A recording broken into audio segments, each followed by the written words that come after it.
എന്തൊക്കെ പറഞ്ഞാലും ഒരുമാതിരി മറ്റാർത്ത പരിപാടി തന്നെയാണ്. അതിനെന്തിനാ നീ ചൂടാകുന്നത്? അവന്റെ അടുത്ത് വരാൻ പറയണ പെങ്ങളെ. അല്ല എന്താണ് അവന്റെ ഉദ്ദേശം? എന്താണ്? ഞാൻ വരെ വന്നില്ലെങ്കിൽ അങ്ങനെ അറിയാം. ആർക്കറിയാവുന്ന? മരിച്ച ആൾക്കറിയാന്ന്. അതാണ് പ്രശ്നം. എടാ നിനക്കിപ്പോ പ്രശ്നം എന്താണ്? ഗേട്ടന്റെ അച്ഛനാണ് ഇപ്പൊ ഇതേപോലെ കിടക്കണമെങ്കിൽ ഏട്ടന്മാതിരി പണി ചെയ്യോ പറയും. അതിനാ കിടക്കുന്ന എന്റെ അപ്പനല്ലല്ലോ. നിന്റെ അപ്പനും അല്ല. എന്റെ അപ്പനാണെങ്കിൽ പട്ടി വരും. എടാ ഞങ്ങളുടെ കുടുംബക്കാർക്ക് നിനക്കെന്നാ പ്രശ്നം? തന്തയില്ലാത്ത കാണിക്കുന്നത്. എനിക്ക് തോന്നില്ല മോണിച്ചെന്ന് പറയുന്ന ആൾ ഇങ്ങാർക്കുണ്ടായാന്ന്.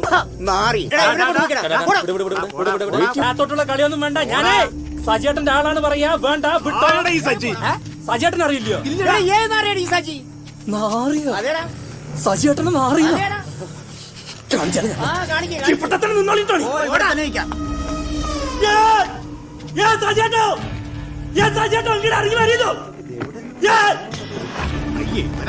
നിങ്ങളടുത്ത് ഞാൻ അപ്പളേ പറഞ്ഞു ഇവിടെ സേഫ് അല്ലാതെ